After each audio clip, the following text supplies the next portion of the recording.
오늘 베드로전서 3장 12절에 보니까 주의 눈은 의인을 향하시고 주의 귀는 의인의 간구에 기울이시되 주의 얼굴은 악행하는 자들을 대하시니라 그랬습니다. 눈과 얼굴이 달리 있지 않잖아요. 같이 보고 계시다는 말입니다. 그러니까 걱정하지 말라 이 말입니다. 오늘은 무엇을 치유해야 하는가 21번째 시간으로 21차 치유 사병자 대회 메시지를 정리를 할 건데, 미움 그리고 지소가 안 되어진다, 그런 이유가 어떤 것인가, 그 부분에 대해서 오늘 정리를 하고 넘어가도록 하겠습니다. 이 메시지는 제가 치유 사병자 대회 메시지 전에 올려놨을 때 제일 많이 시청이 됐던 메시지입니다. 사람들이 내 마음속에 미움이 생기는데 그걸 과연 성경에서 어떻게 해결하라고 하는지, 그 부분에 대해서 관심이 많다는 얘기가 되겠죠. 그리고 실제로 미움이 많다는 뜻이겠죠. 그리고 상처가 많이 있다는 뜻이겠죠. 그래서 제일 우리 채널 중에서, 우리 교회 채널 중에 올려놓은 메시지 중에 가장 많이 본 메시지가 됩니다. 실제로 미웠는데, 사람을 미워하는데 이 미움이 우리 속에 있을 수 있는데 용서할 수 없을 정도로, 잊을 수 없을 정도로 이렇게 확 와 있는 경우 있습니다. 결국은 이해가 안 된다는 말이겠죠. 이해가 되면 어느 정도 이렇게 수긍이 돼가지고 참아지고 그럴 건데, 그래서 억지로 참게 되고 더 큰 문제로 나타나게 됩니다. 그러니 잊혀지지 않으니 계속 마음속에 품고 있다가 압력밥솥에 압력을 훅 가해놨는데 그게 압력을 조절하는 추가 떨어져 버리니까 어느 순간에 보면 폭탄으로 변해버리듯이 그렇게 나타납니다. 또 이런 것들이 영적인 문제로, 결국에는 정신적인 문제로, 그 정신적인 문제가 실제로 범죄로 이어지고 그렇게 나타나는 경우가 많이 있습니다. 이런 것들이 결국은 어디에서 오냐면 가정에서 많이 옵니다.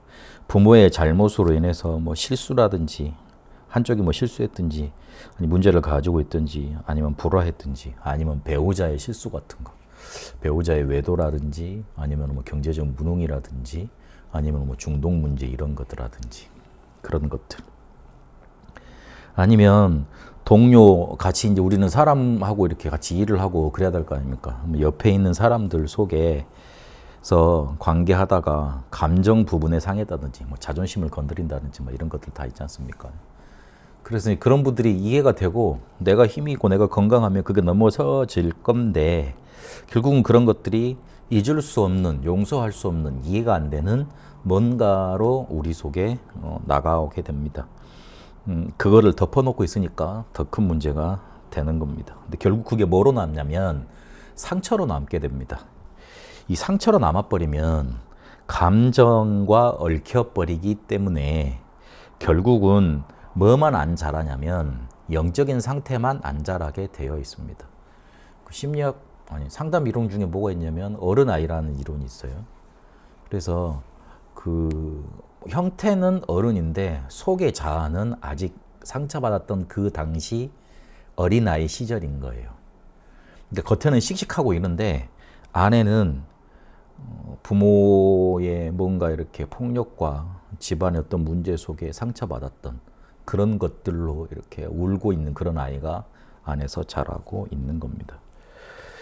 갑자기 떠올라서 하는 말인데, 그 사회학자들이 조사를 해놨어요.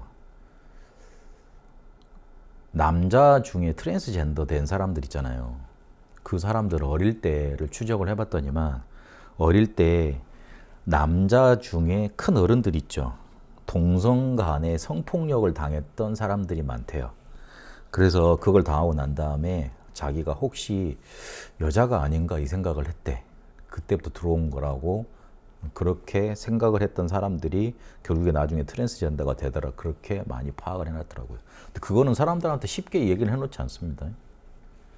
근데 그거를 어느 이렇게 정치가들이나 그 사회운동하기 좋아하는 사람들이 인간의 인권을 보장해야 된다, 그런 식으로 그런 사람들의 상처를 이렇게 사로잡아서 자기 걸 주장을 합니다. 이 사람들 못된 사람이에요. 알고 보면 굉장히 상처를 이해해 주는 사람들이 아니고 그거를 이렇게 소금 뿌리는 거죠. 그렇게 해버리면. 이러면 영적 상태가 정체가 되면요. 생각이 비뚤어집니다. 그리고 피해의식 있게 되고요. 사람 앞에 당당하지를 못하게 돼요. 사람 앞에 당당하지를 못하게 되면 어떻게 됩니까? 자꾸 비교가 되잖아요. 그래서 비교의식 속에 사로잡히게 됩니다. 결국에는 사람도 안 믿어지고 하나님도 안 믿어지고 하나님의 능력도 안 믿어지는 불신앙으로 결론 내리게 되어 있습니다. 안 그런 척 하고 있지만 모든 사람이 여기에 딱 붙잡혀 있다고 생각하면 돼요. 모든 사람이 여기에 딱 사로잡혀 있습니다. 특히 어릴 때 무슨 알코올 중독 집안에서 자랐다 아니면 중독 집안에서 자랐다 그럼 더 심한 거고. 그래서 그 알코올 중독자 모임도 따로 있지만 그 알코올 중독자 밑에서 자라났던 자녀들 있잖아요. 그 모임, 치료하는 모임도 따로 있습니다. 이게 결국은 감정과 얽혀버리기 때문에 결국은 상처로 남게 되고 모든 사람이 여기에 붙잡혀 있다. 그렇게 봐도 될 만큼 이렇게 심각한 걸로 남아 있습니다.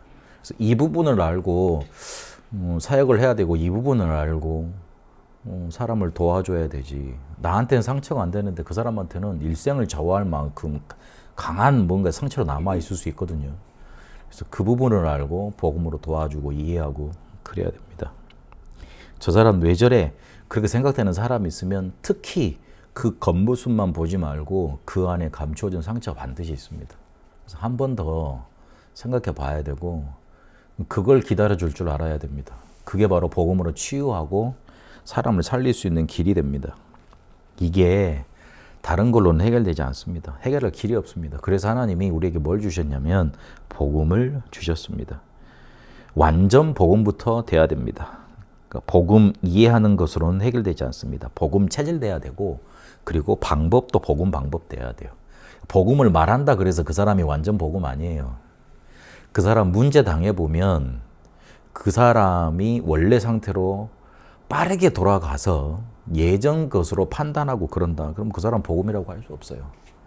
근데 대부분 제가 만나본 목회자들, 평신도들, 전도 막 열심히 한다는 분들 보니까 영적인 문제 때문에 갈급해서 전도하는 분들이 많았고 그리고 그거라도 해야지 하면서 열심히 노력하는 사람들이 많았고 특히 강단에서는 복음이고 메시지는 복음인데 판단이나 행정에서는 복음이 아니더라고요. 그러니까 사람을 실제로 살릴 수가 없는 거예요. 사람을 실제로 이 사람이 영적인 문제가 치유되기까지 기다려줄 수가 없는 거예요. 왜냐하면 계산기 두들려가지고 이 사람이 안 될 것 같으니까 바로 정지해버리든가 내쳐버리든가 그렇게 돼버리는 겁니다. 그래서 완전 복음이라는 건 복음도 이해가 됐어요. 내 문제가 창세기 3장 문제고 해결책이 그리스도다. 그리고 이걸로 복음 체질도 돼야 돼. 복음 체질이 됐다는 거는 나를 살릴 수 있는 복음의 적용을 내가 뭔가 갖고 있다는 뜻이고요. 복음 방법이라는 건 문제가 왔거나 어떤 사람을 판단할 때 복음의 눈으로 바라보고 그 사람을 기다려줄 수 있고 판단해 줄 수 있고 살려줄 수 있느냐. 그 부분까지도. 문제가 오면 바로 순식간에 율법으로 돌아가 버리고 판단으로 돌아가고 그렇습니다. 그래서 완전 복음 돼야 됩니다. 그 뒤에 뭐가 나오느냐? 복음 누림이 나옵니다. 복음이 제대로 이해 안 됐으니까 뭐가 제대로 안 되냐면 기도가 틀리게 되어 있습니다. 복음적인 기도는 우리에게 주신 것 그리고 주실 것 그것 기대하면서 임마누엘을 누리는 겁니다. 지금 말로 하면 일곱 망대 여정 이정표 있잖아요. 그걸 기도하는 거예요. 특별한 단어가 아니라니까요. 예전부터 일곱 가지 신분 권세 말했잖아요. 하나님이 주신 것, 주실 것 말했잖아요. 하나님이 이뤄 가실 것 말했잖아요. 근데 지금까지 해놓은 메시지가 30년치가 넘지 않습니까? 그걸 총요약해서 전달한 거예요. 근데 그걸 보니 우리가 성경에서 찾았다고 그리스도께서 감람산에서 가르치신 거라고 확인이 된 거잖아요. 그래서 그것 가지고 기도하면 됩니다. 그러면 성령 충만 받게 되어 있습니다. 수준, 감정, 우리의 체질까지도 거기에 성령께서 역사하십니다. 그래야지만 됩니다. 그거 가지고는 안 되잖아요. 우리의 수준, 기준, 표준 이런 것 가지고는 감정 가지고는 안 됩니다. 이러면 뭐가 오느냐? 복음적인 응답이 오게 되어 있습니다. 하나님이 나를 사랑하셨구나. 다윗이 그랬지 않습니까? 부모는 나를 버릴지 몰라도 하나님은 나를 버리시지 않는다고. 하나님의 사랑이 체험되게 되어 있습니다. 그리고 축복의 위치에 가 있습니다. 축복의 위치에 가 있다니까요. 나도 모르는 순간에 내가 축복을 많이 받다 보면 상처 많은 사람 보잖아요. 내 옛날 생각이 나고요. 국률함이 나오게 되어 있습니다. 정치가들, 리더들은 이 마음이 있어야 됩니다. 국률함이 있어야 돼요. 왜 지금 정치가들이 그렇게 자기 마음대로 아무 생각 없이 하는 것처럼 보이는 줄 압니까? 국률함이 없는 거예요. 자기가 그렇게 어려운 삶을 안 살아봤던 거예요. 그러니까 그렇게 마음대로 그렇게 자기 권력을 휘두르고 그런 것들이 나오고 그러는 겁니다. 그런데 내가 하나님의 사랑을 체험하고 그래 이 복음이 나를 살렸구나 이걸 체험을 하고 실제로 내가 축복의 위치에 가서 이 국률한 마음이 내게 생기잖아요. 그러면 그렇게 함부로 사람을 판단하고 정죄하고 자기 권력을 사용하고 그러지 않습니다. 그래서 리더가 되려는 랩런트들은 마음속에 국률함을 가지고 있어야 됩니다. 자 보면 한 개도 쓸 데가 없어요. 그렇지 않습니다. 99개 잘못해도 한 개 정도는 쓸 게 있습니다. 하나님은 우리가 99개 잘못해도 99,999개 잘못해도 딱 한 가지만 하나님의 마음에 맞아도 우리를 축복하십니다. 사람이 볼 때는 다 틀렸다고 그러잖아. 그렇지 않습니다. 이 국률함, 예수님이 이걸 보여주셨어요. 국률함, 하나님의 국률함. 그래서 그 국률함으로 용서도 되어지고 이해도 되어지고 그러는 겁니다. 링컨이 이런 말을 했다 그래요. 링컨 아내가 굉장히 악처였다 그러잖아요. 그래서 옆에 사람들이 물어봤답니다. 왜 저런 여자랑 같이 사냐고. 당신 같으면 그런 여자랑 같이 안 살아도 되지 않냐고. 한마디 했답니다. 내가 안 살면 저 사람은 반드시 사회 범죄를 일으킬 거다. 아니면은 맞아 죽을 거다. 그래서 내가 사회 범죄를 하나 줄이기 위해서 같이 사는 거다. 그렇게 말을 했다 그러더라고요. 그러니까 이게 그릇이 큰 사람이잖아요. 성경에 이런 응답을 받았던 사람들이 누구냐? 렘넌트 7명이었습니다. 창세기 혹시 요셉의 이야기를 여러분 자세히 읽어보셨습니까? 요셉이 이제 총리가 돼가지고 형들이 쌀 사러 왔잖아요. 곡식을 사러 왔는데 형들인 줄로 알아보고 뒤로 돌아가서 펑펑 웁니다. 자기가 만날 거라고 생각을 했겠습니까? 분명히 자기한테 어릴 때 주신 언약이 있으니까 분명히 나를 통해서 우리 가정을 살려내시고 우리 가정을 통해서 나를 통해서 세계복음을 이루실 건데 나는 그런 성공을 했는데 과연 우리 형들은 그리고 우리 아버지 그리고 우리 가족들은 어떻게 살고 있을까 그 생각을 안 했겠습니까?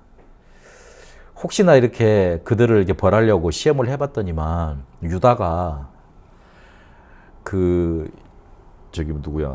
형제 마지막 베냐민의 그 자루에서 이렇게 자기가 은잔이 나오잖아요. 요셉이 점치는 은잔이 나오잖아요. 그래가지고 베냐민을 갖고 가려 그러니까 유다가 앞에 나와가지고 나를 잡아가라고, 나를 하라고. 안 그러면 우리 아버지 죽는다고. 그 형도 이미 죽임을 당해서 그 소식을 들으면 우리 아버지 죽을 거라고. 나를 대신 데려가라고. 거기서 터져버린 거예요. 요셉이. 그러자 펑펑 울면서 내가 요셉이라고 밝혀내고 엉엉 울고 껴안고 막 그런 장면. 성경은 그렇게 기록하고 있어요. 그들이 얼마나 통곡을 하고 그랬든지 그게 바로의 궁까지 들렸다 그렇게 기록하고 있습니다. 그런 다음에 요셉이 원수가 없습니까? 자기를 죽이려고 그랬다니까. 돈 때문에 형제들하고도 칼부림하는 그런 세상이에요. 그런데 자기를 죽이려고 그랬다니까 실제로. 안 죽었어. 안 죽었으니까 팔았지. 근데 그거를 하나도 생각을 안 하고 하나님의 언약 속에서 하나님이 국률 속에서 그거를 판단을 하고 형들을 살리고 형들을 다 책임집니다. 아버지가 돌아가신 이후에라도. 그게 어떻게 가능해요? 성경에 예수님이 오른쪽 뺨을 때리고 왼쪽 뺨도 내달라, 한쪽 뺨을 때리면 한쪽 뺨 내놓으라 그랬잖아요. 그리고 잘못을 계속 용서하라고 그런 말이 있었잖아요. 그래서 예수님의 핵심 메시지는 사랑이라고 말을 하던데 그렇게 될 수가 없는 거잖아요. 그래서 하나님의 사랑을 체험하고 축복의 서밋의 자리로 가서 실제로 국률이 나오는 것 체험한 사람은 이거 넘어설 수 있다. 그렇게 붙잡아야 됩니다. 그리고 실제로 이게 미움의 문제가 해결이 안 되니까 뭐가 안 되냐면 결국은 응답이 지속이 안 되는 겁니다.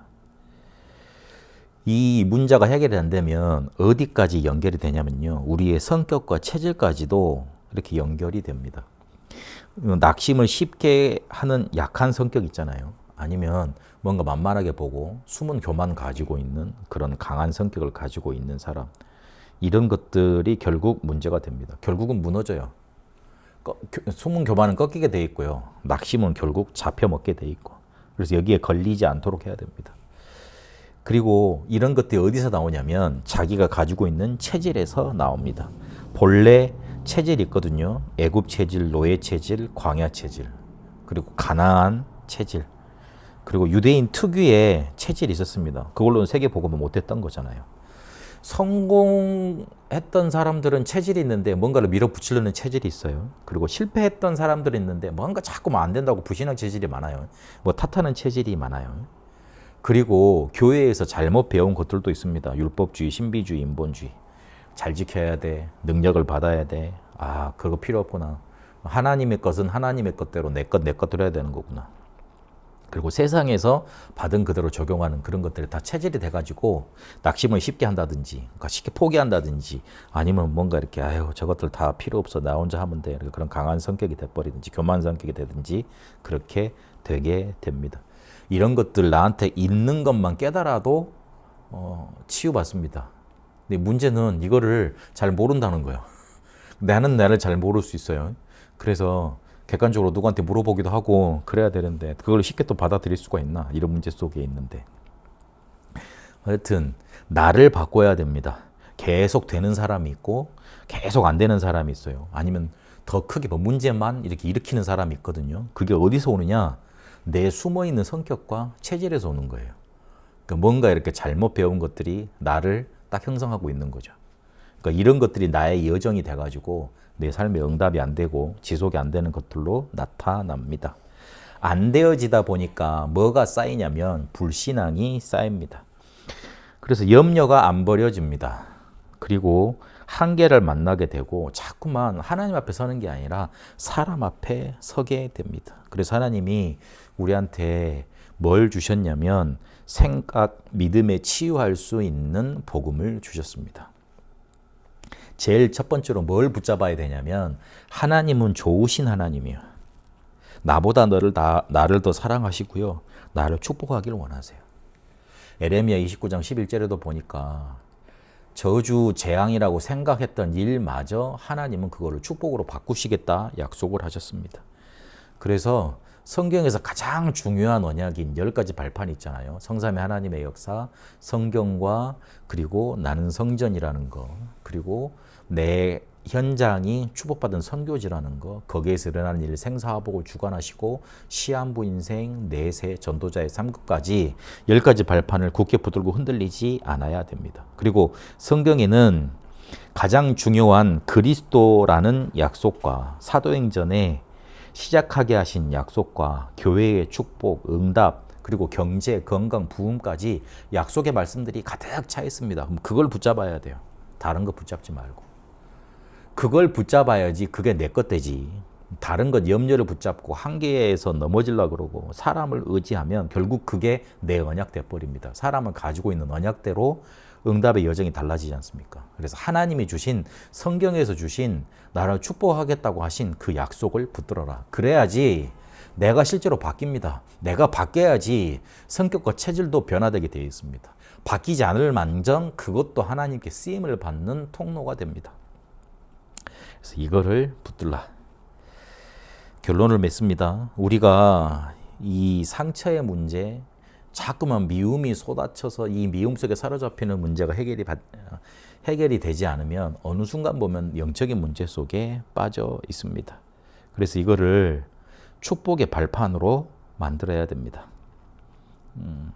감사거리로 만들어야 됩니다.